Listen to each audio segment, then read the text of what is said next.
Kembali dalam Is punya channel. Kali ini kita akan membahaskan berkenaan dengan konspirasi teori Cat Yap.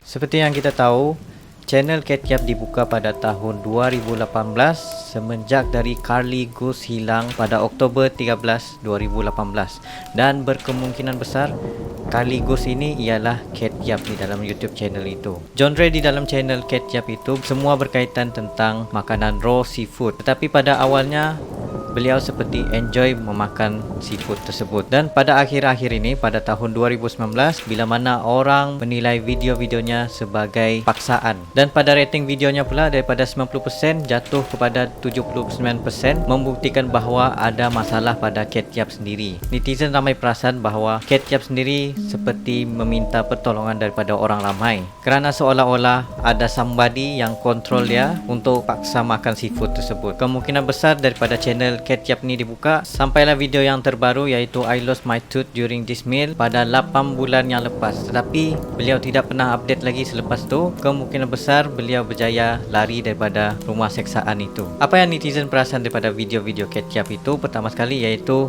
menghantar pesanan SOS dengan menulis pada setiap ayat-ayat di dalam videonya, seperti penggunaan shrimp, sauce, delicious, dan beliau meng-highlight S dan O sebagai perkataan yang besar untuk highlight SOS. Kedua pula, cara beliau menulis ayat itu seperti seolah-olah meminta bantuan HELP.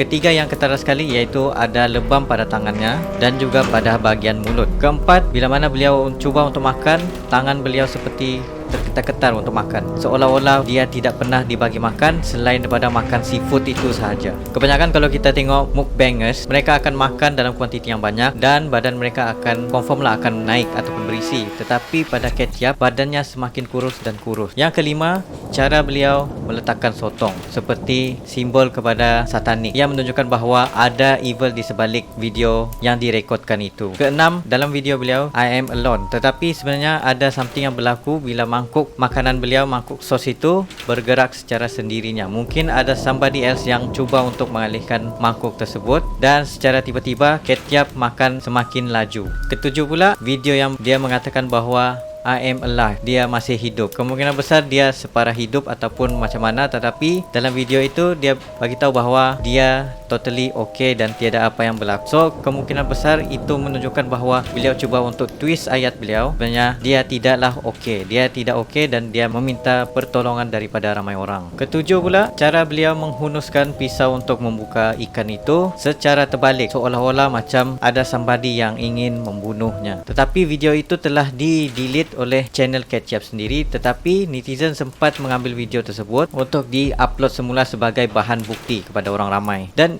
video yang paling latestnya iaitu I lost my tooth during this meal, yang paling mengejutkan, tanpa ada sebarang perasaan sakit pun dan darah, beliau boleh meneruskan makan selepas sahaja beliau cabut giginya, seolah-olah beliau telah makan pil yang berada di lidahnya, pil untuk menahan sakit. Disebabkan Cat Yap hanya makan semasa untuk syuting video sahaja, dan beliau makan tanpa ada sebarang air. Jadi teori ini berlega-lega dengan luas sehingga kan ada seorang YouTubers yang menggunakan motor ke kawasan hutan dan menjumpai seorang wanita menyerupai Cat Yap ataupun dipanggil sebagai Carly Goose yang hilang pada 2018 di kawasan White Mountain Estate. Tetapi dalam video itu orang yang menggunakan motor itu pun lari dan cuba untuk telefon polis untuk hantarkan bantuan kepada perempuan yang berada di hutan seorang diri itu. Kemungkinan besar perempuan yang berada di hutan itu ialah Carly Goose yang berumur hanya 16 tahun. Kejadian seterusnya kita tidak pasti sama ada beliau masih hidup ataupun sebenarnya yang dijumpai itu adalah orang lain. Sama ada Cat Yap itu ataupun Carly Goose adalah orang yang sama, itu menjadi perkara yang misteri sehingga ke hari ini netizen dan juga orang ramai masih lagi mencari kebenaran tersebut sehingga ke hari ini.